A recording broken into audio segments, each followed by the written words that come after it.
నమస్తే వారధి కార్యక్రమానికి స్వాగతం. పార్లమెంట్ ఎన్నికల్లో బీజేపీ ప్లాన్ ఏంటి? మిషన్ 400+ కోసం వేసుకున్న ప్రణాళిక ఏంటి? తెలుగు రాష్ట్రాల కోసం వేసుకున్న రోడ్ మ్యాప్ ఏంటి? తెలంగాణలో గెలవబోయే ఎంపీ సీట్లు ఎన్ని?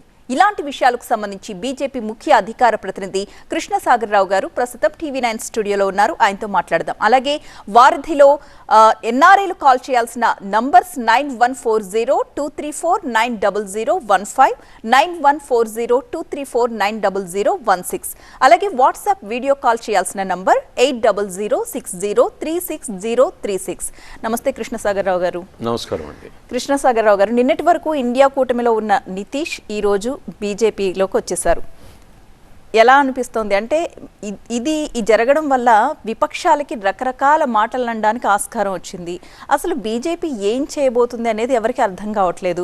అసలు పార్టీకి ఒక నీతి నిజాయితీ అంటూ ఉందా? ఎందుకు ఇలా చేస్తోంది? ఏ స్టేట్లో చూసినా ఇలాంటి రాజకీయాలు ఎందుకు చేస్తోంది అనేది ప్రతి ఒక్కరు కూడా చర్చించుకుంటున్నారు ఈరోజు. ఇన్ఫ్యాక్ట్ బీజేపీని ఇష్టపడే వాళ్ళు సైతం. మీరేమంటారు? ప్రతిభ గారు, మీకు ప్రేక్షకులందరికీ కూడా నమస్కారం.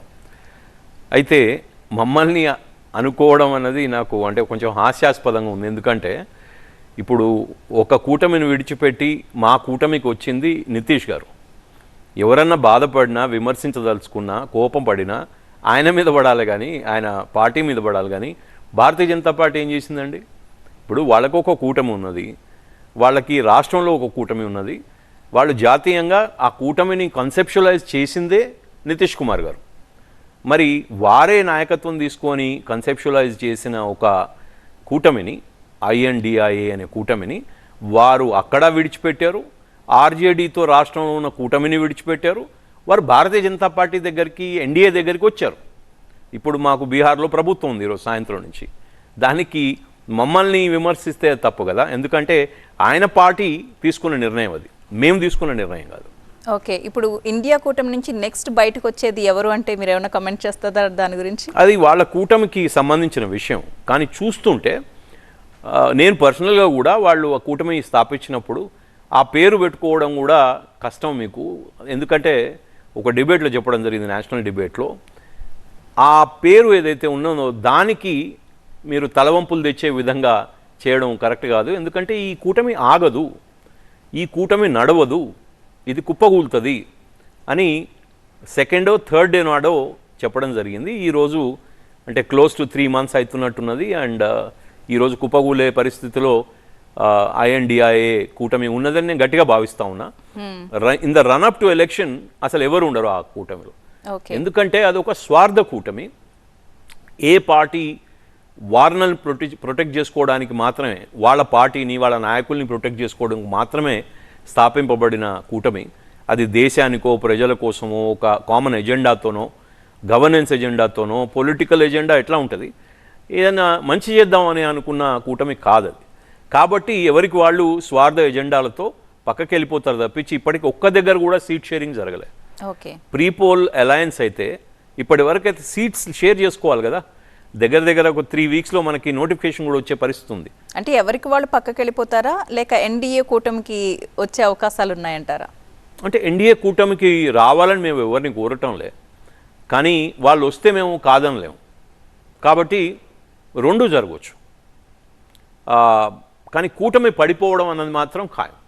ఓకే, కాలర్ లైన్లో ఉన్నారండి సతీష్ గారు, యుఎస్ నుంచి. సతీష్ గారు, మీ ప్రశ్న అడగండి. హలో అండి, కృష్ణసాగర్ గారు నమస్తే. నమస్కారం. నమస్తే సార్. నమస్తే. అయితే ఫస్ట్ థింగ్ ఏంటంటే అండి, డెఫినెట్ గా అంటే ఇండియాలో అయితే మోదీనే థర్డ్ టైం రావాలండి. I wish it will go as expected. 350-400 seats రావాలని మేము కూడా అనుకుంటున్నాము. సో ఏంటంటే అండి, ఇప్పుడు రామ్ టెంపుల్ కట్టారు. It is a very good achievement. After అంటే నేను అప్పుడు 3rd class 4th class అప్పుడు స్టార్ట్ అయింది. ఇప్పుడు అంటే ఆల్మోస్ట్ 30 years తర్వాత అయినట్టుంది.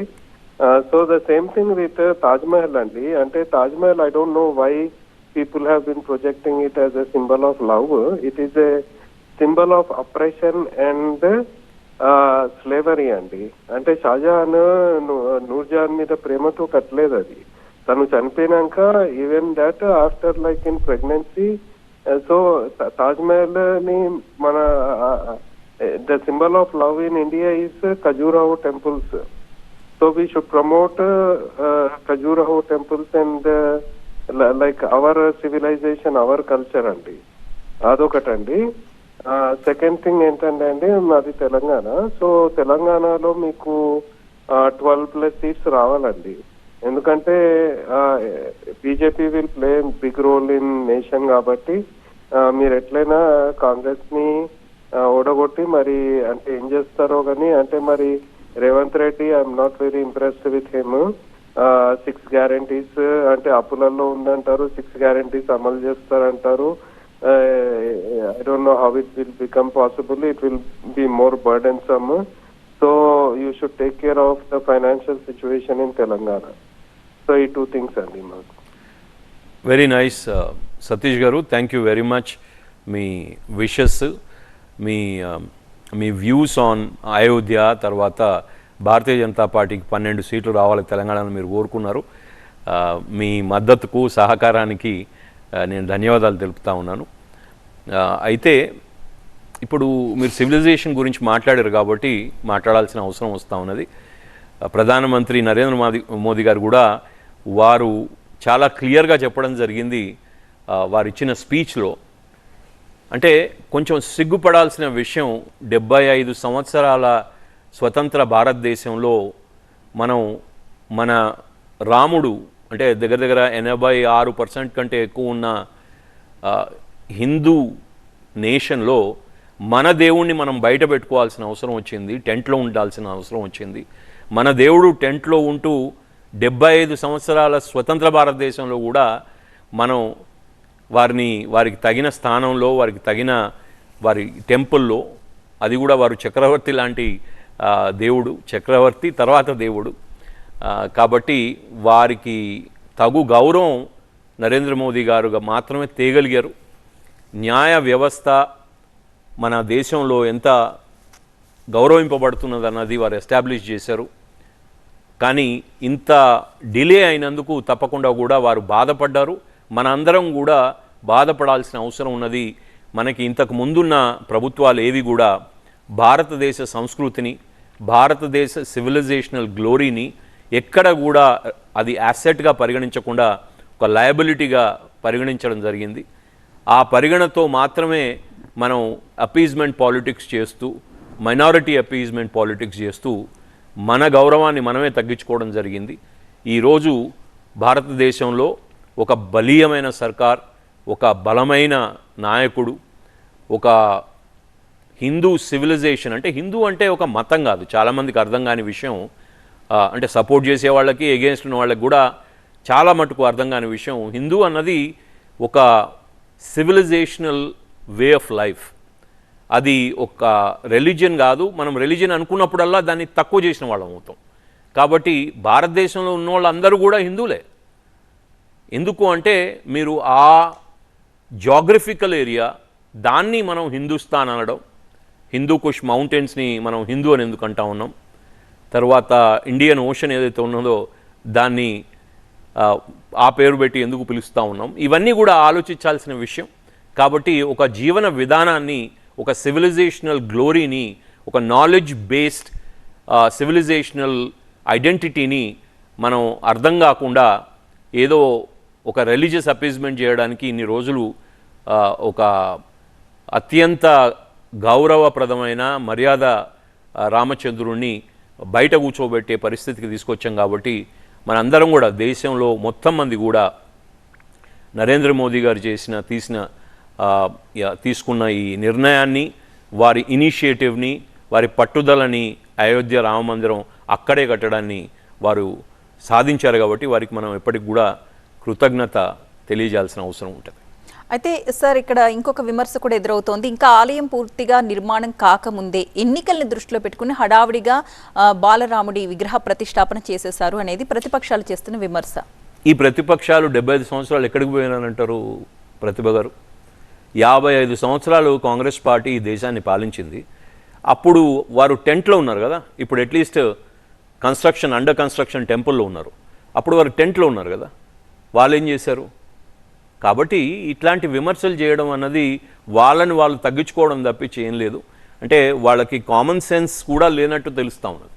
వాళ్ళకి సివిలైజేషన్, గ్లోరీ, రెస్పెక్ట్, మన మన హైందవ సాంప్రదాయాలు, లేకపోతే హైందవ స్పిరిచువల్ సౌజన్, ఇదన్నీ తెలియవు. కాబట్టి అసలు వాడికి నేను ఇంతకుముందు చెప్పినట్టు మన ప్రతిపక్షాలకి హిందూ అనేది ఇజం కాదని తెలియదు, హిందూ అనేది రిలీజియన్ కాదని తెలియదు, హిందూ అనేది ఒక సాంప్రదాయము, ఒక సివిలైజేషన్, ఒక సంస్కృతి, ఒక వే ఆఫ్ లైఫ్ అని తెలియదు. దాన్ని మళ్ళీ వాళ్ళు డిబేట్ చేస్తారు, ఇది రిలీజన్ అని తక్కువ చేస్తారు. కాబట్టి నెహ్రూ గారు కూడా అదే చేశారు. 1950లో ఆయన హిందూ కోడ్ యాక్ట్ తీసుకొని వస్తే హిందూని అంటే కోడిఫై చేశాడు. ఎవరు అడగలే ఆయన్ని, మత పెద్దలు అడగలేదు, పెద్ద పెద్ద ఆచార్యులతోనే డిస్కస్ చేయలేదు. ఇతర రిలీజన్స్ ఏవైతే ఉన్నాయో క్రిస్టియానిటీ, ఇస్లాం, వాటితో కలిపి అంటే వాటి దగ్గరికి తీసుకొచ్చాడు మనల్ని. సో అది వాళ్ళకి అర్థమైంది అంతే. కాబట్టి అంతకంటే ఎక్కువ మనం ఏం చెప్పలేం. ఇప్పుడు మమ్మల్ని విమర్శించడం అంటే వాళ్ళని వాళ్ళు అగౌరవపరచుకోవడం, అంతకంటే ఎక్కువ ఏం లేదు. అయితే మీరు చూసే ఉంటారు, విగ్రహ ప్రతిష్టాపనకి దాదాపు ఒక 10-15 రోజుల ముందు నుంచి కూడా దేశం మొత్తం ఒక భక్తి సాగరంలో ఉంది. పూర్తిగా శ్రీరామ నామ జపంతో మొత్తం అంతా కూడా ఒక భక్తిమయంగా కనిపించింది. ఇక ఆ రోజైతే అసలు చెప్పాల్సిన అవసరం లేదు. ఈ రాముడి సెంటిమెంట్తో మూడోసారి అధికారం పక్కా బీజేపీకి అని కూడా అనుకుంటున్నారు చాలామంది. మీరేమంటారు? అంటే ఏం చేయలేదంటారా? ఈ 10 సంవత్సరాల్లో నరేంద్ర మోదీ గారు ఏం చేయకుండా ఒక అయోధ్య రామ మందిరాన్ని కట్టించారా, లేకపోతే ఇంకేమైనా చేశారా? అది అర్థం చేసుకోవాలి. mygov.in అని ఒక సైట్ ఉంటుంది. ఈ డౌట్స్ ఉన్న వాళ్ళందరూ కూడా వాళ్ళకి కొంచెం అన్నా ఎడ్యుకేషన్ ఉంటే ఇన్ టర్మ్స్ ఆఫ్ అండర్స్టాండింగ్ ఎట్లా మెజర్ చేయాలి, ఒక గవర్నెన్స్ని ఎట్లా మెజర్ చేయాలి అని చూడాలనుకున్న వాళ్ళు gov.in పోతే, mygov.in పోతే ఈ 10 సంవత్సరాల్లో నరేంద్ర మోదీ గారు ఏం చేశారనేది వారు చూసి తెలుసుకోవడానికి వారం పడుతుంది. అంత అంటే 2013కి ఇప్పటికీ ఉన్న డిఫరెన్స్ భారతదేశంలో, అది పెట్టుబడులు కానివ్వండి, డెట్ కూడా ఇన్ టర్మ్స్ ఆఫ్ ఎంత తక్కువైంది అన్నది. అంటే 19% డెట్ అగేన్స్ట్ జీడిపి ఈరోజు. అదే మీరు కంపేర్ చేసి చైనాకి చూస్తే 58% against their GDP. And household debt చూసినా కూడా మనకున్నంత తక్కువ ఎక్కడ అంటే the so called top nations, top ఎకానమీస్లో లేవు. అండ్ మనకి మన హౌస్ హోల్డ్ స్పెండ్స్ ఎక్కువ ఉన్నాయి, కన్సూమరిజం ఎక్కువ ఉంది, మనకున్న స్కిల్స్ ఎక్కువ ఉన్నాయి, మనకున్న యంగ్ పాపులేషన్ పెద్దగా ఉంది. ఇన్ని అడ్వాంటేజెస్ ఉన్నాయి. వాటన్నిటినీ కూడా నరేంద్ర మోదీ గారు లెవరేజ్ చేయడం జరిగింది. సో ఆ లెవరేజింగే ప్రాపర్ గవర్నెన్స్. సో అన్ని యాసెట్స్ని, అంత స్ట్రెంగ్త్ని, వారు రిసోర్సెస్ని లెవరేజ్ చేసి ఈరోజు దేశాన్ని ఒక 5వ పెద్ద దేశంగా ఎకనామీ వైజ్, 3వ పెద్ద దేశంగా మనం ఇంకొక 10 సంవత్సరాల్లో పోయే విధంగా ఈరోజు మార్కెట్ ఇండికేటర్స్ని పరిగణించి, గ్రోత్ ఇండికేటర్స్ని పరిగణించి మనం 3వ అతిపెద్ద ఎకానమీగా ఒక 15 సంవత్సరాల్లో 10-15 సంవత్సరాల్లో కాబోతున్నాం అన్నది మార్గన్ స్టాన్లీ రిపోర్ట్ ఈరోజు పొద్దున వచ్చింది. వాళ్ళు మనల్ని అప్టిక్ చేసి అంటే రేటింగ్ పెంచి చైనా రేటింగ్ తగ్గించడం జరిగింది. ఇవన్నీ కూడా ఊరికే అయ్యే పనులు కావు, ఇంట్లో కూర్చుంటే అయ్యే పనులు కావు. చాలా చాలా పెద్ద ఎత్తున గవర్నెన్స్ జరిగింది. అది గుడ్ గవర్నెన్స్ అనేది ఏదైతే ఉందో వారు దాని బార్ పెంచి ప్రధానమంత్రి మోదీ గారు దాన్ని గ్రేట్ గవర్నెన్స్గా మీరు ఒక్క ప్రధానమంత్రిని చెప్పండి, 24/7 365 డేస్ ఒక్కరోజు కూడా ఆఫ్ తీసుకోకుండా, ఒక్కరోజు సిక్ కాకుండా, ఒక్కరోజు వెకేషన్ల మీద పోకుండా, 2 రోజులు వెకేషన్ మీద పోకుండా వారు సంపూర్ణంగా 24 గంటలు భారతదేశాన్ని గవర్న్ చేస్తూ ఉన్నారు. ఇక అంతకంటే పెద్ద స్ట్రెంగ్త్ ఉన్న లీడరు, కెపాసిటీ ఉన్న లీడరు, కేపబిలిటీ ఉన్న లీడరు ఎవరు? కాబట్టి ఏదో చిన్న చిన్న జిమిక్స్ చేసి భారతీయ జనతా పార్టీ ఓట్లు దండుకోవాల్సిన అవసరం లేదు. వారి రికార్డు ఉంది, వారికి ఉన్న కెపాసిటీని ప్రజలందరూ చూశారు. వారు తీసుకుంటున్న నిర్ణయాలు, వారు తీసుకుంటున్న ఇనిషియేటివ్స్, వారు తీసుకుంటున్న ట్రాన్స్పరెంట్ గవర్నెన్స్ ప్రాసెస్ని ప్రజలు అర్థం చేసుకుంటారు. ఆ రికార్డు పైనే ఓటేస్తారు. సో ఖచ్చితంగా మూడోసారి చేసిన అభివృద్ధి నిలబెడుతుంది అంటారు. 100%. మేము ఎప్పుడు కూడా డెవలప్మెంటల్ ఎజెండాలోనే పోయాం. 2014 నుంచి ఇప్పటి వరకు ఎస్పెషలీ అప్పుడేమో కూటమి పెద్దగా ఉండే వాజ్పేయి గారు ఉన్నప్పుడు, కానీ మాకు మేముగా నడపడం 2014 నుంచి స్టార్ట్ అయ్యాం కాబట్టి Bharatiya Janata Party agenda only development, అభివృద్ధి, సబ్కా సాత్ సబ్కా సబ్కా వికాస్, వికాస్. దాంతోనే వెళ్ళిపోయాం తప్పించి ఎక్కడ కూడా వేరే ఎజెండా లేకుండా. సరే, మా పొలిటికల్ ఎజెండా ఏదైతే ఏ పార్టీ అయినా వాళ్ళ ఎజెండాని ఫుల్ఫిల్ చేయాల్సిన అవసరం ఉంటుంది. ఆ ఎజెండా బ్యాడ్ ఎజెండా కాకపోయినప్పుడు తప్పకుండా ఫుల్ఫిల్ చేయాలి, ఎంపవరింగ్ ఎజెండా అయినప్పుడు. ఇప్పుడు అది ఆర్టికల్ 370 అయినా, యూనిఫామ్ సివిల్ కోడ్ అయినా, తర్వాత ఈ అపీజ్మెంట్ పాలిటిక్స్ని డిస్ట్రాయ్ చేయడంలోనైనా, ఇవన్నీ మా పాత భారతీయ జనతా పార్టీ ఎజెండాస్. అవి ఫుల్ఫిల్ కాకుండా 60 సంవత్సరాలు నడిచినాయి. కానీ మేము రాగానే అదంతా చేసాం. అంటే మా పొలిటికల్ ఎజెండా అంటే మా ఎజెండాని ఫాలో అయ్యేవాళ్ళు, మా సిద్ధాంతాన్ని ఫాలో అయ్యేవాళ్ళు, వాళ్ళందరూ కూడా సంతృప్తి పడ్డారు. ఏం చెప్పామో 1950 నుంచి ఎప్పుడైతే జనసంఘ్ పుట్టిందో అప్పటి నుంచి చెప్పినవన్నీ ఈ 10 సంవత్సరాల్లో ఫినిష్ చేసాం. ఓకే, అది ఒక చిన్న విషయం కాదు. రైట్ అండి. కాలర్ లైన్లో ఉన్నారండి, కాలిఫోర్నియా నుంచి మహేష్ గారు. మహేష్ గారు, మీ ప్రశ్న అడగండి. నమస్తే సాగర్ గారు. నమస్తే సార్. సార్, ఒక 2 పాయింట్స్. రీసెంట్ గా తెలంగాణ అసెంబ్లీ ఎన్నికల ముందు హానరబుల్ ప్రైమ్ మినిస్టర్ మోడీజీ నిజామాబాద్కి వచ్చారండి. నిజామాబాద్ స్పీచ్ లో తెలంగాణలో బీజేపీ వస్తే కేసీఆర్ గారు అవినీతిని కక్కిస్తా అని చెప్పేసి స్పీచ్ లో చెప్పారు. అంటే ఒక ప్రధానమంత్రి, అప్పుడు ముఖ్యమంత్రిగా ఉన్నటువంటి కేసీఆర్ అవినీతిని ఒక ప్రధానమంత్రి ఎలా కక్కిస్తారో అర్థం కాలేదు ఆ స్పీచ్ లో. అంటే ప్రధానమంత్రి సిబిఐ ఎంక్వైరీ చేస్తారా, కోర్టులను ప్రభావితం చేసి కేసీఆర్ అవినీతిని కక్కించేసి లోపటేస్తారా అన్నది ఆ స్పీచ్ లో అర్థం కాలేదు. అంటే ఇప్పుడు కేసీఆర్ అవినీతిని కక్కిస్తా అన్నటువంటి ప్రైమ్ మినిస్టర్ మరి ఆంధ్రప్రదేశ్ ముఖ్యమంత్రి పైన మనీ లాండరింగ్ కేసెస్ కానీ ఇంకా కొన్ని కేసెస్ ఉన్నాయి. ఆయన 10 ఏళ్ళు బెయిల్ పైన ఉన్నాడు, పక్క రాష్ట్ర ముఖ్యమంత్రి. తర్వాత పక్క రాష్ట్రంలో కూడా ఒక 4-5 ఏళ్ల కింద ఒక పెద్ద మర్డర్ జరిగింది. ఆ సిబిఐ ఇంతవరకు ఆ మర్డర్ కేసు తేల్చలేదు. కాబట్టి తెలుగు రాష్ట్రాల్లో ఎప్పుడైనా స్పీచ్లు ఇచ్చేటప్పుడు సార్ కొంచెము ఆలోచించి మోడీజీ గారు స్పీచ్ ఇస్తే బాగుంటుందండి. ఎందుకంటే కేవలం ఒక్క వ్యక్తి పైనే, కేసీఆర్ పైనే అవినీతికి అక్కిస్తే మరి పక్క రాష్ట్ర ముఖ్యమంత్రి అవినీతిని పట్టించుకోరా? 10 ఏళ్ళు బెయిల్ పైన ఉన్న పక్క రాష్ట్ర ముఖ్యమంత్రి సంగతి ఏంటి? పోనీ తెలంగాణలో అసలు ఎన్ని సీట్లు వస్తాయి? ఆంధ్రాలో అయితే బీజేపీకి స్థానమే లేదు. ఒక అసెంబ్లీ సీట్ కానీ ఒక ఎంపీ సీట్ కానీ వచ్చే పరిస్థితి ఆంధ్రాలో అయితే ఏమి లేదు పెద్దగా. కాబట్టి మరి తెలంగాణలో ఇలాంటి స్పీచెస్ రేపు మళ్ళీ ఎంపీ ఈ ఎన్నికలకు టైంలో మళ్ళీ మోడీజీ వచ్చి మళ్ళీ అవినీతిని కక్కిస్తా, అది ఇస్తా, అదే అంటారా? అంటే కేవలం ఒక ప్రైమ్ మినిస్టర్ ఒక రాష్ట్ర ముఖ్యమంత్రి పైన ఏకాగ్రత ఎందుకు? అంటే being age honourable prime minister మన ఇండియాలో ఉన్నటువంటి అవినీతిని ఇచ్చేయాలి కదా. అంటే అన్ని రకాలుగా ఆయన ఫోకస్ చేయాలి. సిబిఐ ఎందుకంత వీకెన్ అయింది? కనీసం ఒక మర్డర్ కేసు కూడా 5 ఏళ్ల నుంచి తేల్చలేనంత ఒక highest efficient government service agency కనీసం ఒక మర్డర్ కేసు, ఒక పోలీస్ స్టేషన్ మర్డర్ కేసు కూడా తేల్చలేనంత వీకెన్ ఎందుకు చేశారు? సెకండ్ క్వశ్చన్ ఏంటంటే, ఇదివరకు 10 ఏళ్ల కిందట మోడీజీ గారు ఫాస్ట్ ట్రాక్ కోర్టులు పెట్టి రాజకీయ నాయకుల పైన, పార్లమెంటు సభ్యుల పైన ఉన్నటువంటి అవినీతి కేసులు ఫాస్ట్ డిస్పోజల్ ఆఫ్ చార్జెస్ త్వరితగతిన చేస్తామని చెప్పారు. జ్యుడిషియల్ రిఫార్మ్స్ తీసుకొస్తామని చెప్పారు. మరి ఈ 10 ఏళ్ల నుంచి ఏం చేశారండి? ఫాస్ట్ ట్రాక్ కోర్టులు ఎక్కడ? అంటే అవినీతి, కరప్షన్ అన్న మాటకి ఒక రైట్. మహేష్ గారు, మీ ప్రశ్న అర్థమైందండి. కృష్ణసాగర్ గారు. మహేష్ గారు కేసీఆర్ గారి అభిమాని, తెలుస్తూ ఉంది. ప్రశ్న అడగడంలో తప్పు లేదు, మంచి ప్రశ్న. కానీ you have to understand, Narendra Modi గారు he is both a prime minister and also a political leader. Just like KCR గారు ఒక పొలిటికల్ లీడర్, ఒక చీఫ్ మినిస్టర్. సో ఎలక్షన్స్లో ఎప్పుడైనా క్యాంపెయిన్ చేయడానికి వచ్చినప్పుడు వారు ప్రైమ్ మినిస్టర్, చీఫ్ మినిస్టర్ హోదాలు ఉంటాయి, కానీ వారు రాజకీయ నాయకుల్లాగానే మాట్లాడతారు, రాజకీయాన్నే చేస్తారు.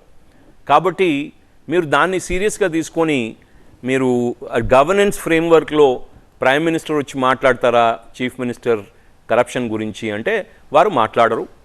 ప్రైమ్ మినిస్టర్గా మాట్లాడలేదు. వారు మాట్లాడింది మా నాయకుడిగా, భారతీయ జనతా పార్టీ నాయకుడిగా, అది క్యాంపెయిన్లో మాత్రమే. లేకపోతే వారు బిజినెస్ కోసం వచ్చారనుకోండి, అంటే గవర్నమెంట్ బిజినెస్ కోసం వచ్చారనుకోండి, వారు ఇవన్నీ అన్నారు కదా, వారికి ప్రోటోకాల్ ఉంటుంది, సీఎం గారికి ప్రోటోకాల్ ఉంటుంది, ఇద్దరు కలుస్తారు, మాట్లాడుకుంటారు, వెళ్ళిపోతారు, రాజకీయ స్టేట్మెంట్స్ చేయరు. కాబట్టి ప్లీజ్ ఇది మీరు ఈ డిఫరెన్స్ అర్థం చేసుకోండి. ఎలక్షన్ క్యాంపెయిన్లు ఇవన్నీ జరుగుతూ ఉంటాయి. రెండో విషయం, ఇప్పుడు మేము చేస్తానది చేయలేదు అంటే ఈ 26, 27 ఈడీ కేసెస్ దేశవ్యాప్తంగా 2013లో ఆ యావరేజ్ ఉంటే కేసెస్ ఈరోజు సంవత్సరానికి దగ్గర 31,000 కేసెస్ నడుస్తూ ఉన్నాయి. అంటే మేము పని చేస్తున్నట్ట, ఏజెన్సీస్ చేస్తలేనట్ట. దానికి ఉల్టా కూడా ఏమంటారంటే మీరు రాజకీయంగా మీరు ఇన్ని కేసులు పెడతా ఉన్నారు అంటే ప్రతిపక్షాల మీద పెడతా ఉన్నారని. ప్రతిపక్షాల మీదే కాదు కదా అన్ని వేల కేసులు. కొన్ని బిజినెసెస్ ఉంటాయి, కొన్ని ఫ్రాడ్ ఆర్గనైజేషన్స్ ఉంటాయి, ఇవన్నీ కుప్పలుగా ఉన్నాయి. ఎందుకంటే వాటిని ఎవరు పట్టించుకోలేదు. అంటే సిస్టమిక్గా కరప్షన్ అన్నది నార్మలైజ్ అయిపోయింది. ఇప్పుడు దాన్నంతా ఆపడానికి చేయాల్సిన పనులన్నీ కూడా చేస్తూ ఉన్నాం. చేస్తే ఒక ప్రాబ్లం, చేయకపోతే ఇంకొక ప్రాబ్లం. సో ఇది నడుస్తూ ఉంది. చేస్తే మీరు రాజకీయంగా ప్రతిపక్షాల మీద ఈడీలు, ఇన్కమ్ ట్యాక్స్లు చేస్తూ ఉన్నారంటారు. చేయకపోతే మీరు చెప్పారు కదా ఎందుకు చేయలేదంటారు. కాబట్టి ఈ బ్యాలెన్స్ అన్నది బయట వాళ్ళు I think they have to analyse it. But otherwise Bharatiya Janata party పరంగా అయినా, లేకపోతే మా గవర్నమెంట్ ఏదైతే ఇండియన్ గవర్నమెంట్ ఈరోజు మేము నడుపుతా ఉన్నామో, గవర్న్ చేస్తూ ఉన్నామో, ప్రైమ్ మినిస్టర్ నరేంద్ర మోదీ గారి నాయకత్వంలో మేము చాలా ట్రాన్స్పరెంట్గా ఏమి చెయ్యాలో, మేము ఏమి చెప్పామో అది చేస్తూ ఉన్నాం. ఆ రికార్డ్ని బట్టే మేము we are expecting the votes and reelection of prime minister Narendra Modi. And Krishnasagar గారు, మీరు ఇందాక విమెన్ మహిళా రిజర్వేషన్ బిల్ గురించి మాట్లాడారు, 33%. అది ఈ లోక్సభ ఎన్నికలకు ముందు ఇంప్లిమెంట్ చేసే ఛాన్స్ ఏమైనా కనిపిస్తుందా? నేను ఇక్కడ మాట్లాడమ్మా, నేను దాని గురించి 33% రిజర్వేషన్ బిల్లు, మహిళా రిజర్వేషన్ బిల్ పాస్ అయింది కదా, ఇప్పుడు దీనికి సంబంధించి వచ్చే లోక్సభ రాజ్యసభ ఎన్నికలకు ముందు అదేమైనా ఇంప్లిమెంటేషన్కి అవుతుందా అని? అంటే కష్టం. అంటే ఇంప్లిమెంట్ చేయడానికి కూడా మీకు ఏమవుతుందంటే డీలిమిటేషన్ వచ్చే ఛాన్సెస్ ఉన్నాయి నెక్స్ట్ ఇయర్. డీలిమిటేషన్ అయిన తర్వాత చేస్తే యాక్చువల్లీ ఆ రిఫార్మ్కి విలువ ఎక్కువ ఉంటుంది. అంటే వాళ్ళకి సీట్లు మనం ఇచ్చే పరిస్థితి ఎక్కువ అవుతుంది. The number of seats can be increased. అప్పుడు అది ఇంక్రీజ్ చేస్తారు కాబట్టి ఇచ్చేది ఈజీ అవుతుంది. తర్వాత చాలా కమిటీలు they have to give there, అంటే ఈ ప్రాసెస్ని, ఈ రిజర్వేషన్ని ఏ విధంగా ఇంప్లిమెంట్ చేయాలన్న దాని మీద కొన్ని ఎసెన్షియల్ కమిటీస్ ఉంటాయి, స్టాండింగ్ కమిటీస్ ఉంటాయి, పార్లమెంట్లో ఉంటాయి, పార్లమెంట్ బయట ఉంటాయి. వాటన్నిటి రిపోర్ట్స్ వచ్చిన తర్వాత దానికి ఒక ఫ్రేమ్వర్క్ క్రియేట్ చేస్తారు. కానీ majority of what we need to do in both the house of parliament అది మేము ఉన్నప్పుడు చేసేసాం. ఇప్పుడు మేమే వస్తామని మాకు చాలా అష్యూరెన్స్ ఉంది, కాన్ఫిడెన్స్ ఉంది. కాబట్టి తప్పకుండా కూడా ఆ రిజర్వేషన్స్ని ఇంప్లిమెంట్ కూడా నరేంద్ర మోదీ గారి నాయకత్వంలో జరుగుతాయి మహిళా reservation. And common civil code bill article 370 ఇంప్లిమెంటేషన్కి సంబంధించి లేటెస్ట్ పొజిషన్ ఏంటండి? ఆర్టికల్ 370 స్క్రాప్డ్, అది పోయింది. ఇప్పుడు there is a big opportunity. ఈ లాస్ట్ సెషన్లో కశ్మీర్ది ఏదైతే reorganisation bill for formation of state ఏదైతే ఉందో అది వచ్చే ఛాన్స్ ఉంది. ఛాన్స్ మాత్రమే, నాకు 100% తెలియదు, కానీ వచ్చే ఛాన్స్ ఉంది. వస్తే అక్కడ ఎలక్షన్స్ అవుతాయి, యాజ్ యూజువల్ ఒక కొత్త రాష్ట్రంగా కశ్మీర్ నడుస్తుంది. కాబట్టి 370 ఈజ్ ఫుల్లీ ఇంప్లిమెంటెడ్. అండ్ దాంతో అవుట్కమ్ ఏమొచ్చింది అంటే అక్కడ peace, industrial growth, tourism growth, safety, security, యూత్కి జాబ్స్, ఇవన్నీ కూడా అక్కడ జరుగుతూ ఉన్నాయి. ఇప్పుడు మీరు చెప్పిన యూనిఫామ్ సివిల్ కోడ్ది చర్చ నడుస్తూ ఉంది, పార్లమెంట్ బయట నడుస్తూ ఉంది, పార్లమెంట్ లోపల కూడా నడుస్తూ ఉంది. కాబట్టి ఈసారి, ఎందుకంటే మాకు లాస్ట్ సెషన్ కాబట్టి, అంటే షార్ట్ సెషన్ కాబట్టి, అది ఆ బిల్ మూవ్ చేసి క్లియర్ చేస్తామా లేదా అన్నది తప్పకుండా కూడా పార్లమెంట్ ఏరియాలో, I'm not a parliamentarian, I'm not an MP, కాబట్టి వాళ్ళకే తెలుస్తుంది. ప్లస్ మా గవర్నమెంట్ ఎజెండా ఏందన్నది హౌస్లో వాళ్ళు సర్క్యులేట్ చేస్తారు. రైట్ అండి. కాలర్ లైన్లో ఉన్నారు ఫ్లోరిడా నుంచి నరేష్ గారు. నరేష్ గారు మాట్లాడండి. హలో, నమస్కారం అండి. ఇది 75 ఇయర్స్ ఇండిపెండెన్స్ తర్వాత మనకు చాలా ఆధ్యాత్మికంగా మన అయోధ్యది టెంపుల్ కట్టామంటే అది బీజేపీకి క్రెడిట్ వెళ్తుందండి. బట్ నా క్వశ్చన్ వచ్చి ఒక 2 క్వశ్చన్లు అండి. ఒకటి క్వాలిటీ ఆఫ్ లైఫ్ గురించి, ఇంకోటి లా అండ్ ఆర్డర్ గురించి. అయోధ్యలో కొన్ని వేల కోట్లు మనకు వచ్చాయండి, అది మన మీడియా కూడా చాలా చేసింది. కానీ మన ఇప్పుడు ఇండియాకి చాలా వరకు పెట్టుబడులు రావాలి అది ఇదని అంటుందండి. నేను మా పాప, నాకు ఒక చిన్న కూతురు ఉందండి 8 సంవత్సరాలు. సో ఇప్పుడు మేము హైదరాబాద్లో దిగి నిజామాబాద్ వరకు వెళ్ళాలి అని అంటే మా పాపకు నేను వాటర్ ఇవ్వద్దండి, ఎందుకంటే ఎక్కడ బాత్రూంలు సరిగా ఉండవు. తను బాత్రూమ్ వచ్చినా కానీ ఒకసారి ఎయిర్పోర్ట్లో పోయాలి, లేదని అంటే మళ్ళీ నిజామాబాద్ వరకు ఆపుకోవాలి, ఎందుకంటే ఎక్కడ లేదు, లేదంటే ఏదైనా చెట్టు దగ్గరనో ఎవరు లేని దగ్గరనో పెట్టాలి. అదే అమెరికాలో అయితే నాకు రెస్ట్ రూమ్, మీరు అమెరికాకు వచ్చారో లేదో తెలియదు, ఇక్కడ రెస్ట్ రూమ్స్ అనేవి చాలా బాగుంటాయండి. మనకు ఇండియన్స్ కి మరి యాజ్ ఏ మీరు ఒక పొలిటీషియన్ గా బీజేపీ కూడా ఈ అయోధ్య టెంపుల్స్ కడదామా, లేకపోతే ఈ క్వాలిటీ ఆఫ్ లైఫ్ గురించి చిన్నపిల్లలు ఎక్కడ బాత్రూమ్ కొంచెం ప్రశాంతంగా, అమెరికాలో ఉందండి, ఏ వరల్డ్ లో ఎక్కడా లేదని అంటే మన ఇండియాలో ఇంప్లిమెంట్ చేయొద్దండి. కానీ వరల్డ్ లో మా పాప ఇక్కడ 5 నిమిషాలలో ఎక్కడన్నా బాత్రూమ్ పోవచ్చు, మంచి క్వాలిటీ ఆఫ్ సర్వీసెస్ ఉంటాయి. కానీ ఇండియాలో ఇంతవరకు మనం ఆలోచించట్లేదు, ఓన్లీ టెంపుల్స్ లేకపోతే అదొకటి. మరి అది ఎన్ని రోజులకు ఏ రాజకీయ నాయకునికి వస్తుందో తెలియదు. అండ్ మీకు కూడా కుటుంబాలు ఉంటాయి, మరి మీరు ఎట్లా చేస్తారో, మీరు కూడా వాటర్ తాగకుండా ఉంటారా, లేకపోతే మీకు ఎట్లుంటుంది అనేది ఫెసిలిటీస్ మాకు తెలియదు, అది కూడా చెప్తే మేము పాటిస్తాం. అదొకటండి. ఇంకొకటి వచ్చి ఈ ఎలక్షన్లలో ఇప్పుడు తెలంగాణలో ఎలక్షన్స్ అఫిడవిట్లో ఏదో పెట్టలేదు అని మళ్ళీ హైకోర్టులో వాళ్ళ ఎలక్షన్ క్యాన్సిల్ చేయాలని అన్నారు. లాస్ట్ ఇయర్ అట్లనే చేస్తే ఎలక్షన్ ముందు టైంకి వాళ్ళ ఎలక్షన్ అయిపోయింది అన్నది, అంటే వాళ్ళ ఎలక్షన్ చెల్లదు అన్నట్టు ఇచ్చిందండి. మన కోర్టు సిస్టమ్ అట్లుందండి. సో ఇటువంటి కోర్టు సిస్టమ్ ఉన్న కంట్రీలో ఇలాంటి చదువుకున్న వాళ్ళు ఉండాలా, లేదనంటే వాళ్ళు అమెరికాకు వచ్చి మంచి క్వాలిటీ ఆఫ్ లైఫ్ ఉండి అమెరికాకు వచ్చి బతకమంటారా? ఎందుకంటే ఇప్పుడు మళ్ళీ ఒక 25 మంది మీద పెట్టారు కేసు, వాళ్ళు ఎప్పుడు అవుతుంది అనేది తెలియదు. ఇప్పుడు అది క్యాన్సిల్ అవడం మళ్ళీ నెక్స్ట్ ఎలక్షన్ వరకు చేస్తారు అనుకుంటా. ఇటువంటి మధ్యతరగతి కుటుంబాలు అనవసరంగా ఈ పొలిటికల్ సిస్టము, లేకపోతే ఎమ్మెల్యే కొడుకు మొన్న ఎవరినో కొడితే మళ్ళీ అదేదో కేసు అయితే ఆయన తప్పించుకున్నాడు. అదే మధ్యతరగతి వాళ్ళు కనుక చేస్తే వాళ్ళను మొన్న ఎవరో చేస్తే వాళ్ళను కేసు వేసేసి హిట్ అండ్ రన్ కేసులో అరెస్ట్ చేసిండ్రు. కానీ ఎవరైతే పొలిటికల్ రిలేటెడ్ ఉన్నారో వాళ్ళు. మంచి ప్రశ్నలు నరేష్ గారు. అంటే వెరీ అంటే టైమ్లీ క్వశ్చన్స్ యాక్చువల్లీ. తప్పకుండా అడిగే హక్కు మీకున్నది, ఆన్సర్ ఇవ్వాల్సిన బాధ్యత నాకున్నది, ఎస్పెషలీ సెంట్రల్ గవర్నమెంట్ తరఫు నుంచి. మీరు చూస్తూ ఉన్నారు, మొన్ననే అంటే యాక్చువల్లీ నిన్ననే మనం ఒక 2 days క్రితం 26th నాడు రిపబ్లిక్ డే సెలబ్రేట్ చేసుకున్నాం. మీకు గుర్తుంటే 2014లో మేము గెలిచినప్పుడు ఫస్ట్ టైం భారతీయ జనతా పార్టీ అంటే ఫుల్ మెజారిటీతో గెలిచాం. ప్రధానమంత్రి గారు August 15th వారి మొదటి స్పీచ్లో వారు టాయిలెట్స్ గురించి మాట్లాడడం జరిగింది. మీరు టాయిలెట్స్ గురించి అడిగారు. వారు టాయిలెట్స్ గురించి మాట్లాడినవి హైవే సైడ్ ఉన్న టాయిలెట్స్ కాదు కానివ్వండి, regular toilets specially for women అన్న దాన్ని మాట్లాడినప్పుడు చాలామంది విమర్శ చేయడం జరిగింది. అంత పెద్ద ప్లాట్ఫామ్ నుంచి మీరు టాయిలెట్స్ గురించి మాట్లాడుతూ ఉన్నారని. అంటే వారు ఎందుకు మాట్లాడారు అన్నదానికి ఒక విలువ ఉంది. ఆ విలువ ఏంటంటే hygiene and cleanliness. And hygiene, cleanliness and basic bear minimum fundamental human need. ఆ ఇన్ఫ్రాస్ట్రక్చర్ కూడా లేకుండా మన దేశం 5వ ఎకనామిక్ పవర్ ఉన్నాము, 3వది కావాలనుకుంటున్నాము అనడం తప్పు అవుతుంది. కాబట్టే వారు అట్లా మాట్లాడడం జరిగింది. అండ్ వారు చేయడం కూడా జరిగింది. దగ్గర మనకి కోట్లలో టాయిలెట్స్ కట్టేయడం జరిగింది. అన్ని విలేజెస్లో ఈరోజు సెంట్రల్ గవర్నమెంట్ బిల్డ్ టాయిలెట్స్ ఉన్నాయి. అన్ని రాష్ట్రాల్లో, అన్ని ఊర్లలో, అన్ని మండలాలలో. కానీ మీరు అన్నట్టు హైవే పక్కన ఉండాల్సిన వసతులు లేకపోవడం అన్నది, I apologize for what your daughter had to go through. అంటే nobody should be in that position. నీళ్లు తాగకుండా ట్రావెల్ చేయాల్సిన పరిస్థితి ఎప్పుడు రావద్దు. మనం బిల్డ్ చేసిన ఏదైనా గవర్నమెంట్వి కొన్ని ఉంటే అవి యూటిలిటీకి అది పనికిరాక మెయింటెనెన్స్ అట్లా ఉంటుంది. కాబట్టి మనకు వచ్చింది స్వతంత్రం 75 సంవత్సరాల క్రితమే.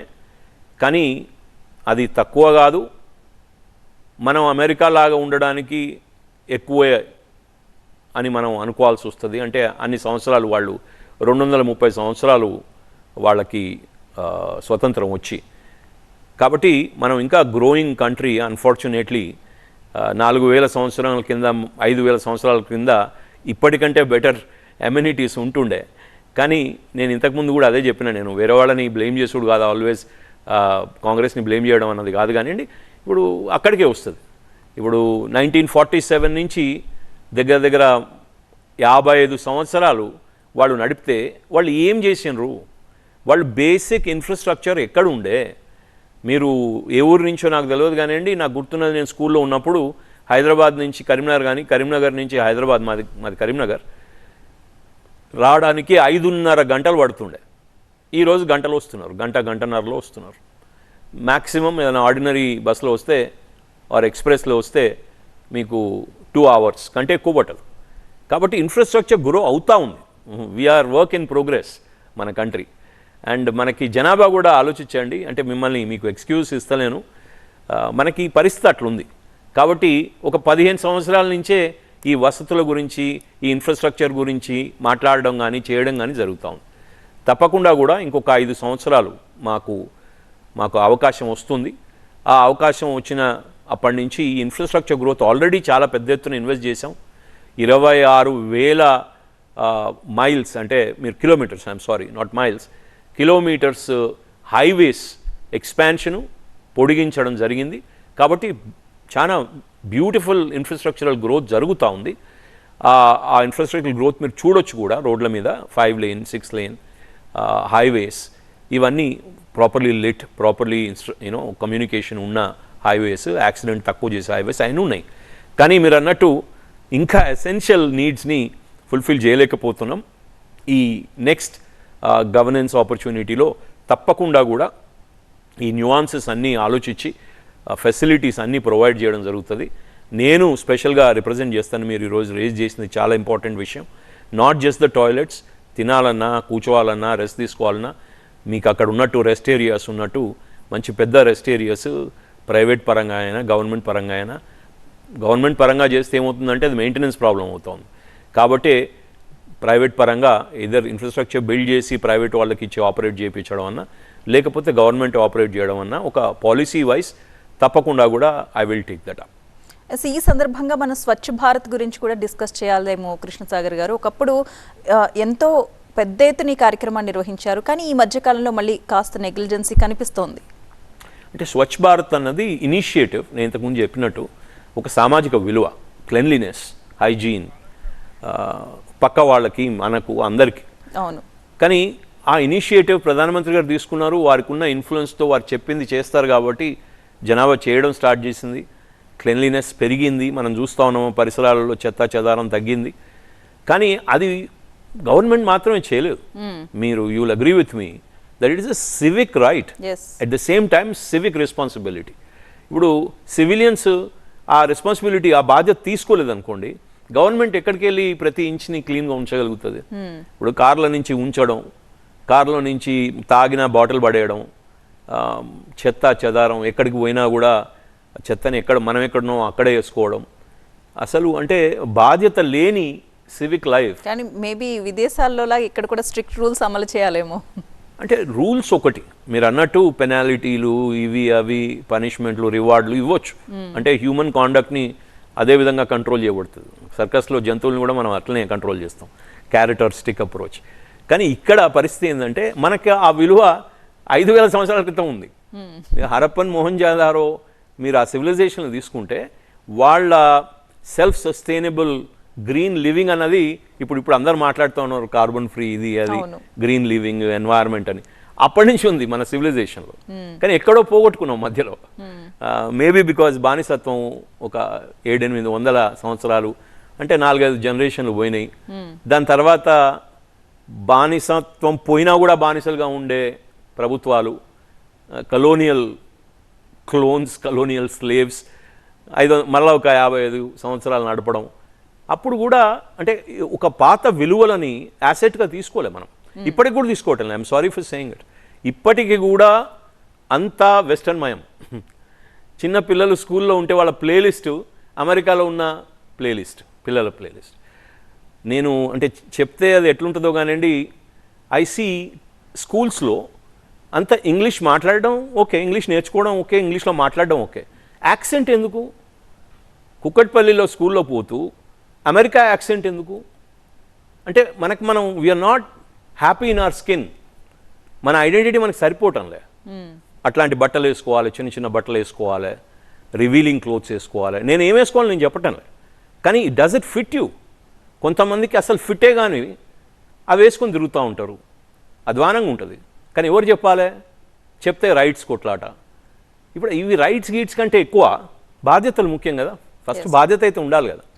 నా పిల్లలు చూస్తున్నారు, ఏమనుకుంటారో, నేను ఎట్లా మాట్లాడుతూ ఉన్నా, ఏ భాష మాట్లాడుతూ ఉన్నా, ఎందుకు యాక్సెంట్ ఉంది పిల్లల్లో, వాళ్ళు పొద్దున్న లేస్తే రాత్రి దాకా ఫోన్ల మీద ఎందుకు పడి ఉన్నారు. ఈ విలువలన్నీ పాత విలువలే. ఫోకస్ ఉండడం కానివ్వండి, ప్రేయర్ కానివ్వండి, ఎవరి అంటే భారతదేశం బాగుపడాలంటే భారత కుటుంబం బాగుపడాలి ఫస్ట్. సో ప్రతి కుటుంబం ఒక డిసిప్లిన్తోని ఒక వాల్యూ బేస్డ్ లైఫ్ లీడ్ చేస్తే దేశం చాలా బాగుంటుంది. మీరు అన్నట్టు క్లెన్లీనెస్ కూడా ఆటోమేటిక్గా వచ్చేస్తుంది. కాలర్ లైన్లో ఉన్నారండి, న్యూయార్క్ నుంచి మయూర్ గారు మాట్లాడండి. నమస్కారం అండి ప్రతిమా గారు. నమస్కారం గారు. నమస్తే అండి, మాట్లాడండి సార్. నమస్కారం సార్ కృష్ణసాగర్ గారు. నమస్కారం సార్. నమస్కారం సార్. ఒక జస్ట్ ఓన్లీ 2 పాయింట్స్ సార్. ఏంటంటేనండి, మొన్నటి వరకు తెలంగాణ ఎలక్షన్స్ అప్పుడు మోడీ గారు వచ్చారు, ఈవెన్ ఆయన హోమ్ మినిస్టర్ షా గారు వచ్చారు, అందరూ అన్ని కూడాను ఇంకా కంపల్సరీ మేము వచ్చేస్తున్నారు. కానీ మీకు 115 అవుట్ ఆఫ్ 115కి ఎంతకో మీకు పోటీ చేయలేకపోయారు. మరి అదెందుకో నాకు అర్థం కాలేదు. మరి అంత పెద్ద పార్టీ, నేషనల్ పార్టీ అన్నందుకు మీరు ఎందుకు చేయలేకపోయారు అంత స్ట్రాంగ్ హోల్డ్ ఉన్నప్పుడు? అదొకటి. కాకపోతే ఇలాగే కాంగ్రెస్ వచ్చింది, కాంగ్రెస్ వాళ్ళు వచ్చారు, సోనియా వచ్చింది, ఎవరు ఆవిడ ప్రియాంక వాళ్ళు వచ్చారు. ఇమీడియట్ గా వాళ్ళు ఎట్లయితేనే వాళ్ళ గవర్నమెంట్ ని వాళ్ళు ఇచ్చేసుకున్నారు, వాళ్ళు ఫ్రేమ్ చేసుకున్నారు. కానీ అంత వాల్యూ కూడా అంటే ఇప్పుడు మోడీ గారికి లేకుండా పోయిందా? First thing sir. Next thing is that మొన్నే రీసెంట్ గా ఒక మోడీ గారిది ఒక ఇంటర్వ్యూ ఒకటండి, మామూలుగా ఒక ఇంగ్లీష్ జర్నలిస్ట్ ఇంటర్వ్యూలో జరిగితే ఆయన సమాధానం చెప్పకుండా వెళ్ళిపోయారు, మధ్యలో లిగిసిపోయి వెళ్ళిపోయారు. అంటే దిస్ ఈజ్ రిగార్డింగ్ విత్ ఆయన సీఎం కింద ఉన్నప్పుడు గుజరాత్ ఊసకోతల గురించి వాటి గురించి ఆయన క్లియర్ గా అడిగేటప్పటికి ఆయన ఏ సమాధానం చెప్పకుండా ఓకే నాకు పని ఉందని చెప్పేసి మధ్యలో ఇంటర్వ్యూని కట్ చేసి వెళ్ళిపోయారు. అంటే ఆయన అంత సమాధానం చెప్పుకోలేని తప్పులు ఏం చేశారనేది మాకు కూడా తెలియాల్సింది. మూడోది సార్ ఇంకోటి అండి, జస్ట్ చాలా సింపుల్. చెప్పండి, అయిపోయిందా? ఓకే. వారి పేరు మయూర్ గారు. లాస్ట్ క్వశ్చన్కి ఫస్ట్ ఆన్సర్ చెప్తాను. మీరు చూసిన వీడియో, అన్ఫార్చునేట్లీ మనం యూట్యూబ్ జమానాలో ఉన్నాం కాబట్టి మీరు చూసిన వీడియో దగ్గర 15 సంవత్సరాల క్రితంది. అది మోదీ గారు లేచిపోవడం అన్నది, ఒక ఇంటర్వ్యూ మధ్యలో లేచిపోవడం అన్నది, అది చాలా పాత వీడియో. అది కూడా అప్పుడే ఫ్రెష్గా మత కలహాలు జరిగిన సమయంలో తీసిన వీడియో ఇంటర్వ్యూ. ఆ ఇంటర్వ్యూలో ఆయన క్వశ్చన్స్ అంటే కంప్లీట్గా పనికిరాని క్వశ్చన్స్ అడుగుతూ ఉంటే వారికి ఉన్న రైట్తో వారు లేచి వెళ్ళిపోవడం జరిగింది. దెర్ ఈజ్ నథింగ్ రాంగ్, క్వశ్చన్స్కి సమాధానం చెప్పాల్సిందే. కానీ ఆ క్వశ్చన్స్ చాలా మటుకు ఎజెండా బేస్డ్ ఉన్నాయనుకోండి, ఎవరికైనా, నాకైనా మీకైనా పిచ్చి క్వశ్చన్లు అడుగుతూ ఉంటే తప్పకుండా కూడా మన రైట్ని మనం ఎక్సర్సైజ్ చేసుకొని లేచి వెళ్ళిపోవచ్చు. There is no hard and fast rule that every question needs to be answered by anybody. కాబట్టి వెళ్ళిపోయారు. సో ఇప్పటికీ ఇప్పుడు మీరు తీసుకురావడం అది అంటే మీకు తెలిసి లేకపోవచ్చు, ఎందుకంటే ఆ గుజరాత్ ఇంటర్వ్యూ నేను చూశాను. అది 17 సంవత్సరాల క్రితం, 2001, 2002లోనో జరిగిన ఇంటర్వ్యూ అది. తర్వాత మీరు కాంగ్రెస్ది మాది ఎలక్షన్ ఎవాల్యుయేషన్ చేశారు. ఇప్పుడు మొత్తం దేశంలో 19 స్టేట్స్లో భారతీయ జనతా పార్టీకి ఆ రాష్ట్రాల్లో మాకు గవర్నెన్స్ ఉంది, అధికారం ఉంది, మేము గవర్నమెంట్లో ఉన్నాం, మేము పాలిస్తూ ఉన్నాం. ఇంకొక 9-10 రాష్ట్రాల్లో లేవు. కానీ మీరు మంచిగానే విష్ చేస్తున్నారు మేము అన్ని రాష్ట్రాల్లో ఉండాలని. అట్లా ఉండలేం కదా, ఇది మన రాచరిక వ్యవస్థ కాదు దేశం. ఎప్పుడైనా కూడా అన్ని రాష్ట్రాల్లో భారతీయ జనతా పార్టీ ఉంటే అది రాచరికం అనిపిస్తుంది. It doesn't look like it is a democracy. మేము ప్రయత్నం చేస్తూ ఉన్నాం అన్ని రాష్ట్రాలు ఉండడానికి.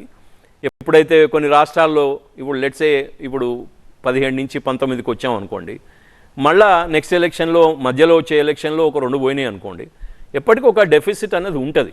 ఉండడం కూడా మంచిది డెమోక్రసీకి. కాబట్టి మీరేం బాధపడకండి. నెక్స్ట్ ఎలక్షన్లో అసెంబ్లీలో తప్పకుండా కూడా భారతీయ జనతా పార్టీ తెలంగాణలో అధికారంలోకి వస్తుంది. అప్పుడు మళ్ళీ ఒకసారి ఇట్లా కూర్చుందాం, మీరు కాల్ చేసి కంగ్రాచులేట్ చేయొచ్చు. ఆంధ్రాలో కూడా వస్తుంది. సౌత్లో మాకు కొంచెం ఇబ్బంది ఉంది, దాన్ని యాక్సెప్ట్ చేయడంలో తప్పేం లేదు. సమ్హౌ ప్రజలు అర్థం చేసుకోవడంలో, మేము చెప్పటంలో, వాళ్ళనే మనం బ్లేమ్ చేయని అవసరం లేదు, మేము చెప్పటంలో, మేము మా రికార్డ్ని చూపెట్టడంలో, పర్ఫార్మెన్స్ రికార్డ్ని, మా ఎజెండాని క్లియర్గా, మా ఐడియాలజీని క్లియర్గా ఎక్స్ప్లెయిన్ చేయడంలో విఫలమవుతున్నాం. కాబట్టే ఈ 5 రాష్ట్రాల్లో మాకు ఇబ్బందులు ఉన్నాయి. కానీ మేము వీఆర్ ఎ లెర్నింగ్ ఆర్గనైజేషన్. మేము ఇంత ఓపెన్గా చెప్తున్నాం అంటే మాకు ఇక్కడ కెపాసిటీ తక్కువ ఉన్నది, ఇక్కడ కేపబిలిటీస్ తక్కువ ఉన్నాయి, వాటిని పెంచుకొని ముందుకు పోవాల్సిన అవసరం ఉన్న దానిలో మీరు you can probably respect us for being honest. And then పెరుగుతాం, ఇక్కడ కూడా పెరుగుతాం. ఇప్పుడు మొత్తం నార్త్ ఈస్ట్లోనే మాకు ఏం లేకుండే కదా. సో నార్త్ ఈస్ట్ మొత్తం కూడా ఇప్పుడు మా అధికారంలో ఉంది, మా ప్రభుత్వాలు నడుస్తూ ఉన్నాయి అక్కడ. తర్వాత we had problems in west little. ఆ వెస్ట్లో వెస్ట్ ఇండియా కూడా మొత్తం ఈరోజు భారతీయ జనతా పార్టీ ఉంది. నార్త్ అయితే ఎట్లా గట్టిగా ఉన్నాం. సెంట్రల్ ఇండియాలో కూడా చాలా పెద్దగా బలపడ్డాం, 1-2 రాష్ట్రాలు మినహాయిస్తే, నార్త్లో ఢిల్లీ మినహాయిస్తే. సో ఇట్లా వ్యాపించడం అన్నది, ఎక్స్పాన్షన్ అన్నది తప్పకుండా జరుగుతూ ఉన్నది, పెద్ద ఎత్తున జరుగుతుంది. ఇంతకుముందు ఏ పార్టీ వ్యాపించినంతగా వ్యాపించున్నాం. ఈరోజు Bharatiya Janata Party is the largest political entity in the world, not just India. So ఇప్పుడు మీరు చెప్తున్న ఈ కండిషన్స్ నడుమ మీ టార్గెట్ 400+ అంటున్నారు. ఏంటి మీ ధీమా? ధీమా ఏముందండి, ఇంతకుముందు కూడా కాంగ్రెస్ పార్టీ హ్యాస్ అచీవ్డ్ 400. దాని తర్వాత అది అయిపోయింది, కొలాప్స్ అయిపోయింది అనుకోండి, అది వేరే విషయం. అంటే ఇచ్చిన దాన్ని వాళ్ళు ఉపయోగించుకోలేకపోయారు. కాబట్టి it is not unattainable goal. So మేము రియలిస్టిక్గానే ఆ గోల్ పెట్టుకున్నాం. ఎక్కడికి చేరుతాం అన్నది మేము చేసే పని మీద, మేము చూపించే పర్ఫార్మెన్స్ రికార్డ్ మీద, మేము చేసే కష్టం మీద ఆధారపడి ఉంటుంది. నరేంద్ర మోదీ గారు అయితే is giving his entire life to this country. And especially last 10 years నుంచి వారికి నిద్రాహారాలు మాని పనిచేస్తున్నంత ఆ టైప్లో పనిచేస్తూ ఉన్నారు వారు. కాబట్టి ప్రజలకి వేరే ఆప్షన్ కనబడదు. అంటే ఆయన లాంటి లీడరు కనబడడు, మా పార్టీ లాంటి పార్టీ కనబడదు, మా పార్టీ లాంటి కమిట్మెంట్ ఉన్న నాయకులు కనబడరు. కింద నుంచి వచ్చిన నాయకులు చాలా పెద్ద ఎత్తున ఎదిగి వాళ్ళు బాధ్యతలు తెలుసుకొని ఒదిగి ఉండే నాయకులు, కరప్షన్ లేని నాయకులు, ట్రాన్స్పరెంట్గా గవర్న్ చేసే నాయకులు ఎక్కడ దొరకరు. మాకు ఇన్ని రాష్ట్రాలు ఉన్నాయి, ఎక్కడ కూడా మా మీద ఒక బ్లాక్ స్పాట్ లేదు, కరప్షన్ లేదు, ఛార్జెస్ లేవు, మా సీఎంలు ఎవరు కూడా డాంబికాలకు పోరు. సో ఇవన్నీ ఉన్నాయి, ప్రజలు చూస్తూ ఉంటారు, గమనిస్తూ ఉంటారు. అంటే 400+ అని ఒక నెంబర్ పెట్టుకున్నారంటే ఏదో అలా మాట వరుసగానే ఏరు, ఖచ్చితంగా మీ లెక్కలు మీకు ఉంటాయి. ఏ రాష్ట్రాల నుంచి ఎక్కువ సీట్లు వస్తాయనుకుంటున్నారు? అలాగే ఇందాక మీరు చెప్పారు ఒక 5 స్టేట్స్లో వీక్గా ఉన్నామని చెప్పేసి, అక్కడ పుంజుకోవడానికి ఎలాంటి ఒక ప్రతిపాదనతో ముందుకు వెళుతూ ఉన్నారు? మీరు అన్నట్టు ఇంతకుముందే ఎక్స్ప్లెయిన్ చేసినట్టు దేశంలో 3 వైపులా చాలా బలంగా ఉన్నాం. సెంట్రల్ అంటే నేను ఢిల్లీ రెఫరెన్స్ తీసుకున్నా, ప్లస్ కొంచెం మనకి వెస్ట్లో అక్కడ ఇక్కడ చిన్న, ఇప్పుడు పంజాబ్ కానివ్వండి నార్త్లో, ఢిల్లీ కానీ నార్త్లో అక్కడ కొన్ని ఇబ్బందులు ఉన్నాయి. తర్వాత సౌత్ మొత్తంలో మాకు ఇంకా చాలా పెద్ద, అంటే ఇంతకుముందు కర్ణాటక రూల్ చేసాం, we had governments for many times over there. So south entry is not an issue, south consolidation and reinforcement is an issue. కాబట్టి మిగతా స్టేట్స్ అయితే ఉన్నాయో, లో హ్యాంగింగ్ ఫ్రూట్ అంటే తెలంగాణ, దాని తర్వాత తమిళనాడు, దాని తర్వాత Andhra Pradesh and Kerala, in this order. So వీటిని బలీయంగా చేసుకుంటూ, స్ట్రెంగ్త్ పెంచుకుంటూ, క్యాడర్ని పెంచుకుంటూ, ఎక్స్పాండ్ అవుతూ పార్టీ. సో మాకేమి పార్టీ ఈజ్ ఎటర్నల్. నాకు ఇంకొక 30-40 సంవత్సరాలు వస్తే నేను పోతా కావచ్చు, కానీ పార్టీ ఉంటుంది కాబట్టి తొందర ఏం లేదు. ఇప్పుడు ఇంతకుముందు మయూర్ గారు అన్నట్టు మీరు ఎప్పుడు వస్తారని చాలామంది అంటుంటారు. ఎప్పుడు వస్తున్నారు, తెలంగాణ ఎప్పుడు గెలుస్తాం. ఇన్ని ఇప్పుడు లాస్ట్ దగ్గర 40 సంవత్సరాలలో భారతీయ జనతా పార్టీ ఇక్కడ దాకా వచ్చింది. అంటే బీజేపీ పర్సే, నాట్ జనసంఘ్ కాకుండా బీజేపీ 80 నుంచి ఇప్పటిదాకా తీసుకుంటే చాలా దూరం వచ్చాం, సుదీర్ఘ ప్రయాణం. అండ్ అది కూడా ఎంత బలీయమైన ఒక ఎదుగుదల, ఒక స్టేబుల్ గ్రోత్. సో అక్కడ రీఇన్ఫోర్స్ అయి ఉన్నాం. వస్తుంది మీరు అన్నట్టు 400 సీట్లు ఈ 3 ఏరియాస్ నుంచి ఎక్కువ వస్తాయి. ఈసారి సౌత్లో తప్పకుండా కూడా విల్ మేక్ అ మార్క్. ఎందుకంటే తెలంగాణలోనే మేము 10కి పైగా సీట్లు వచ్చే విధంగా ప్లాన్ చేస్తున్నాం. And we are confident that will win them. Right. అయితే లాస్ట్ టైం ఎలక్షన్స్లో మీరు అనుకున్నన్ని సీట్లు రాలేదు, దానికి మీరు అనుకున్న వ్యూహం ఫెయిల్ అయిందని ఖచ్చితంగా కనిపిస్తోంది. అండ్ దానికి సంబంధించి ఎక్కడ ఫెయిల్ అయ్యామని ఒక విశ్లేషణ అయితే పార్టీలో జరుగుండొచ్చు. ఇప్పుడు పార్లమెంట్ ఎలక్షన్స్లో మీ పార్టీ విధానం ఏంటి, ఏ నినాదంతో ముందుకు వెళుతుంది, మళ్ళీ ఏదైనా మార్పులు చేర్పులు చేస్తారా? అంటే ఇది జనరల్ ఎలక్షన్. సారీ, అంటే దేశాన్ని ఎవరు నడపాలి అనేది నిర్ధారణ చేసే ఎలక్షన్.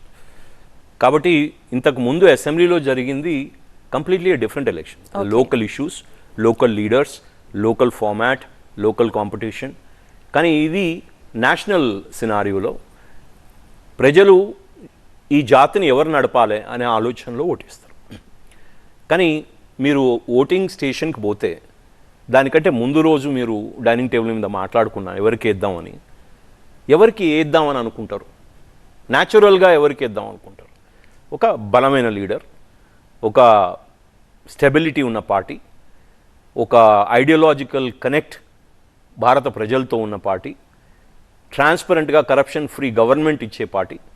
ఇదే కదా మనం కోరుకునేది. ఎవరైనా, నేనైనా మీరైనా ఎవరైనా కోరుకునేది దేశాన్ని స్టేబుల్గా ఉంచడం, దేశ సంరక్షణ, బార్డర్ సంరక్షణ చేయగలగడం, దేశ ఇన్ఫ్రాస్ట్రక్చర్ని పెంచగలగడం,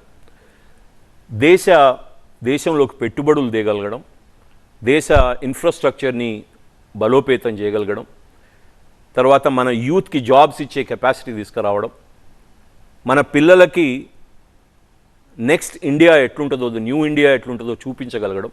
ఈ కేపబిలిటీస్ ఉన్న నాయకుడు పార్టీ భారతీయ జనతా పార్టీ తప్ప వేరే ఏ కనబడవు.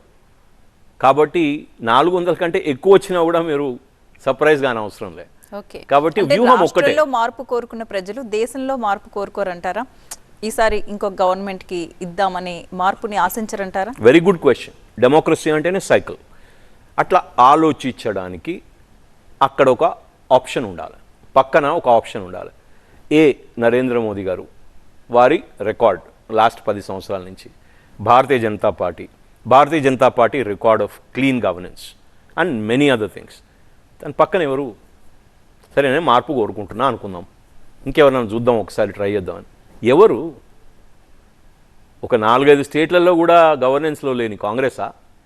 ఎవరి స్టేట్లలో వాళ్ళు ఇబ్బంది పడుతూ ఉన్న ఇతర పార్టీలా? టీఎంసీయా, ఎస్పీయా, టీఆర్ఎస్ఆ, బీఆర్ఎస్ఆ?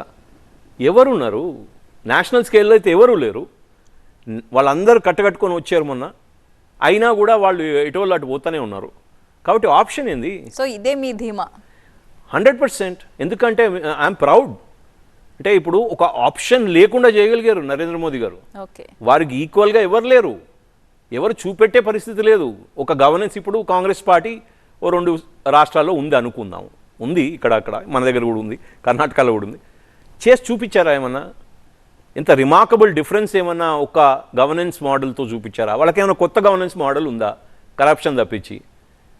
సో అక్కడనే కర్ణాటకలో వాళ్ళు చాలా పెద్ద ఎత్తున గుర్తింపు వచ్చింది ఇప్పుడు వాళ్ళ కరప్షన్కి. ఇక్కడ కూడా వస్తుంది. వేరే మోడల్ ఏముంది? హర్షించే మోడల్ ఏముంది?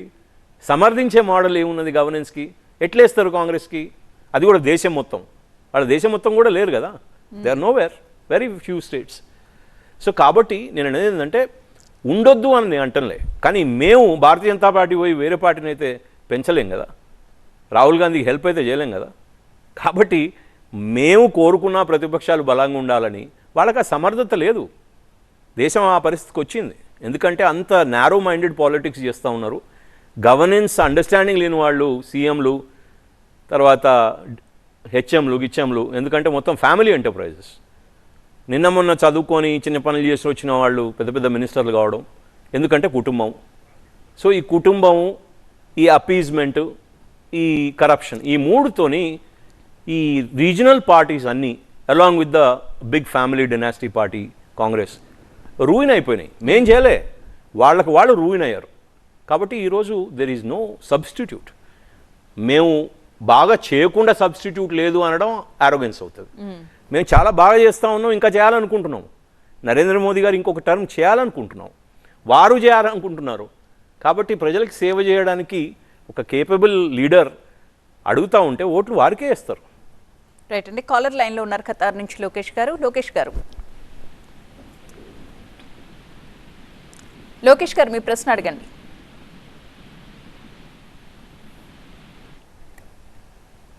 రైట్ అండి, కాల్ కట్ అయినట్లుంది. అయితే ఇప్పుడు ప్రజెంట్ ఎలాంటి హామీలతో మీరు ముందుకు వెళ్ళబోతున్నారు? అండ్ ఆల్రెడీ కాంగ్రెస్ ప్రభుత్వం 6 హామీలతో ప్రభుత్వాన్ని ఏర్పాటు చేసింది, గెలిచింది ఎలక్షన్స్లో. ఇప్పుడు 6 హామీలు అమలు చేయడం గురించి బీఆర్ఎస్ ఆల్రెడీ ప్రజల్లోకి వెళుతూ ఉంది. వీళ్ళు ఫెయిల్ అయ్యారు అనే ఒక నినాదంతో ముందుకు వెళుతుంది. మీరు ప్రజల పట్ల, ప్రజల వైపు నుంచి ఎలాంటి స్టాండ్ తీసుకోబోతున్నారు ఈ 6 హామీలకు సంబంధించి? అంటే వాళ్ళ హామీల గురించి మేము పెద్దగా చేసేది లేదు, ఎందుకంటే వాళ్ళు ఎట్లా హామీలు ఇస్తారు కానీ దాన్ని అమలు చేసే ప్రసక్తే లేదు. వాళ్ళకి ఆ కెపాసిటీ లేదు, ఆ సిన్సియారిటీ లేదు. కాబట్టి ఇక్కడ చూసాం మనం 6 హామీలు ఇచ్చారు, మేము 2 హామీలు చేసేసామంటున్నారు. ఆ 2 హామీలలో 1 పాయింట్ చేశారు, 3 పాయింట్లు విడిచిపెట్టారు ఆల్రెడీ. సో వాళ్ళకి చిత్తశుద్ధి లేదు. కాబట్టి వాళ్ళ గ్యారంటీల గురించి మేము మాట్లాడడం. నరేంద్ర మోదీస్ గ్యారంటీస్ అనేది ఒకటి ఇప్పుడు క్యాంపెయిన్ నడుస్తూ ఉంది.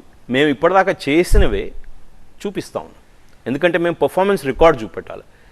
వాళ్ళు ఏం లేదు కాబట్టి మేము చేస్తాం అంటూ ఉన్నాం. మేము ఆల్రెడీ చేసేవి చెప్తా ఉన్నాం. అంటే వీఆర్ టేకింగ్ మా ప్రోగ్రెస్ రిపోర్ట్ని ప్రజల దగ్గర తీసుకుపోతున్నాం. దాని తర్వాత ఆబ్వియస్లీ రాజకీయంగా ప్రత్యర్థులు గట్టిగా ఉన్న దగ్గర క్యాంపెయిన్ మారుతూ ఉంటుంది, ఓవరాల్ దేశంలో క్యాంపెయిన్ మారుతూ ఉంటుంది. కాబట్టి ఒక కన్సాలిడేటెడ్ క్యాంపెయిన్ మోడల్ ఉంది పార్టీకి, అది బయట డిస్కస్ చేసేది కాదు. కాబట్టి structurally will go and seek vote. Okay, so కేంద్రంలో బీఆర్ఎస్ వస్తేనే, ఇక్కడ లోక్సభ స్థానాలు ఎక్కువ గెలుచుకుంటేనే బీఆర్ఎస్ ఢిల్లీలో తెలంగాణ వాదం వినిపించవచ్చు అని బీఆర్ఎస్ ఈ మధ్య చెప్తూ ఉంది. మరి మీరు ప్రజల్ని ఏ విధంగా అట్రాక్ట్ చేయబోతున్నారంటే? అంటే మాకున్న Trump card Narendra Modi, second Trump card good governance Narendra Modi గారి వల్ల, third card is the greatest party in the world, a party which you can rely on, a party with a difference, and a party which has agenda much bigger than just ఒక రీజనో రిలీజనో అని అనుకుంటూ ఉంటారు చాలామంది. Religion based అని, ధర్మ based actually. ఆ ధర్మంలో ఆటోమేటిక్గా ఏముంది అంటే మొత్తం అనంతం దానిలోనే ఉంది. అంటే నేనేమంటున్నా అంటే సమతా భావం అన్నది ఆటోమేటిక్గా ధర్మంలో ఉంది. ధర్మం మా ఐడియాలజీ.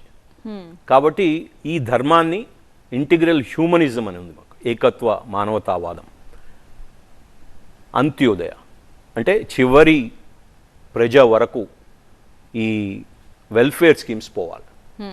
ఎవరు ఆకలితో ఉండొద్దు, ఎవరు ఇల్లు లేకుండా ఉండొద్దు. ఈ 3 గైడింగ్ ప్రిన్సిపల్స్ని భారతీయ జనతా పార్టీ ఒక ఐడియాలజీగా భావిస్తుంది. మా గవర్నెన్స్ ఎజెండా మీకు ఇంతకుముందే చెప్పాను, సబ్కా సాత్ సబ్కా వికాస్, development to all, appeasement to none. So ఇంత స్ట్రాంగ్ ఎజెండాస్తో మేము ముందుకు పోతాం.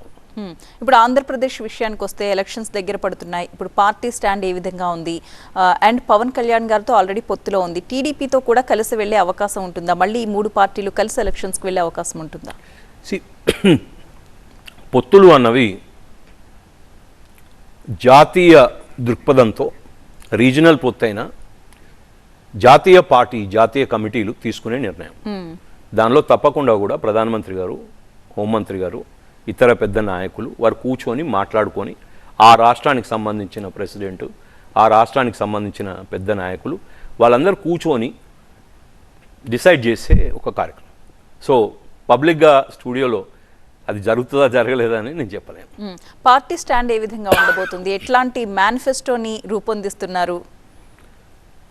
మళ్ళీ అంటే సారీ రెపిటేషన్ కావచ్చు, అంటే మేనిఫెస్టో అన్నది ఈసారి మేము చేసిన విషయాల మీద వాటిని సాగదీత కాకుండా, పొడిగింపు కాకుండా వాటిని ఏ విధంగా మేము కన్సాలిడేట్ చేస్తాం, రీఇన్స్టేట్ చేస్తాం, రీఇన్ఫోర్స్ చేస్తాం అన్న దాని మీద మా మేనిఫెస్టో ఉంటుంది. రైట్ అండి, థ్యాంక్ యూ కృష్ణసాగర్ గారు. చాలా టాపిక్స్ ఈరోజు మనం డిస్కస్ చేసాం అండ్ ఎన్నో ఇంపార్టెంట్ క్వశ్చన్స్ కూడా ఈరోజు కాలర్స్ అడిగారు. రెగ్యులర్ కంటే చాలా భిన్నంగా అడిగారు. మీరు కూడా చాలా ట్రాన్స్పరెంట్గా విషయాలు అర్థమయ్యేటట్టు చెప్పారు. థ్యాంక్ యూ సో మచ్ అండి. Thank you. ఇది వాల్టి వారధి ప్రత్యేక కార్యక్రమం. చూస్తూనే ఉండండి TV9.